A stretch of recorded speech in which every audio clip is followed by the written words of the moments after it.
Siyempre, ang ating topic for today, ito very timely, di ba?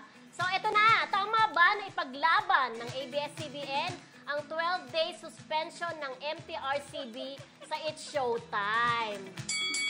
Ayan, di Alam ba? ba? Mukhang mahirap ito. Ako playing safe, ha? Oh, maybe. Yan. Go, Rodel. Yes. Sa akin nabunot ay... Yes. Yan nga gusto ko eh. Ito ang gusto mo. Palit kaya tayo. Go. So, tama na ipaglaban ng ABS-CBN. Okay, tama na ipaglaban ito kasi nung napanood ko naman yung video na yon, wala naman ako nakikitang masama doon. Nagkataon lang talaga na nailagay yon doon sa segment na may bata. Pero kung wala namang paano mo kakainin ng cake? Sige nga. Kailan ba magsubuan sa harap ng bata?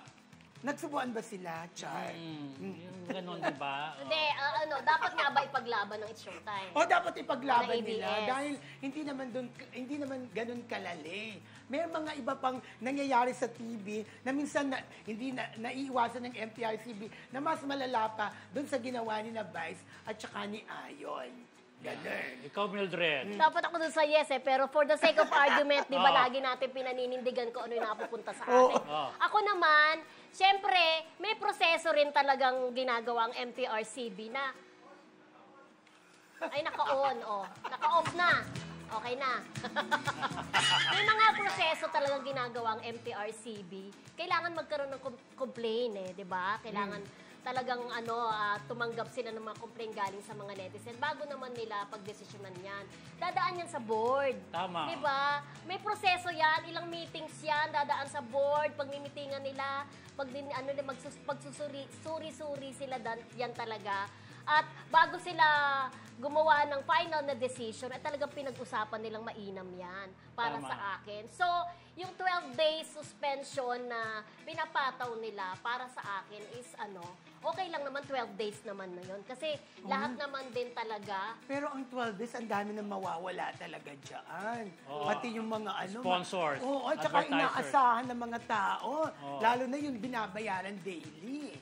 Ganun talaga kasi. Meron tayong MTRCB talaga. Sila talaga ang nakatalaga dyan para magbigay ng kaukulang aksyon. Tumutugon lang naman sila dun sa mga complaint na dinulog sa kanila. Pero kasi Mildred, may mga sinasabi na dapat talaga, sabi mo nga, pinag-aaralan yan, dumadaan sa board, pero dapat din daw pag-aralan ding mabuti kung talaga bang ganun agad ang desisyon nila na patawan ng suspension. Oo, pero sila bilang institusyon nga at bilang nakatalaga dyan na kumbaga pinag-usapan nilang mabuti dyan.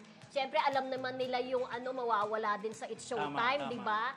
So, alam na din naman nila yung consequence na mangyayari. So, parang feeling ko, pinagbotohan naman nila yan. Oo naman. Pero ako kung halimbawa yung ginawa nila, naghalikan sila, kahit hindi naman torrid, yung naghalikan lang sila, yun, pabor ako doon. Pero yung gumanong-ganon lang, sana wag naman na umabot pa sa 12 days na suspension. Yun lang yun sa akin. Proseso para sa MTRCB.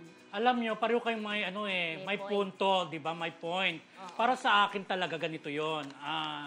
Siyempre may batas di ba? Yes. Hindi lang naman si Chairman Lala Soto ang nagdedesisyon dyan. May mga board din na bumuboto. So wag nating isisi yan kay Chairman Lala. Tigil-tigilan yung pagbaba sa kanya, pagmumura sa kanya, kasi hindi niya kasalanan niya. Nagkataon lang na anak siya ni Tito Soto, pamangkin siya ni Vic Soto, kumbaga may connection sa di ba? Lahat ay pagkakataon lamang. Pero hindi lang siya ang nagdedesisyon dyan, kundi may mga ibang board na nagdedesisyon. Parang sa PMPC, di ba? May board of directors. Hindi lang naman presidente nagdedesisyon, kundi mga officers, mga board, bago magpasa ng mga ng mga batas or something, ng mga statement, di ba? So naniniwala ako na dapat talagang panindigan ng MTRCB kung ano ang desisyon nila. Sa isang banda, karapatan din ng ABS-CBN na ipaglaban at humingi ng motion for reconsideration kung sa palagay nila ay wala silang nilalabag na batas. Di ba? Kung sa palagay nila ay may laban sila, karapatan nila yon, di ba? Saka sabi nga natin, hanggang Malacanang pwede mo ilaban yan So ilalaban ko rin yan bago maibigay yung tamang desisyon para sa isyong yan. Hindi kaya pag nakarating sa Malacanang, tapos na ang 12 days.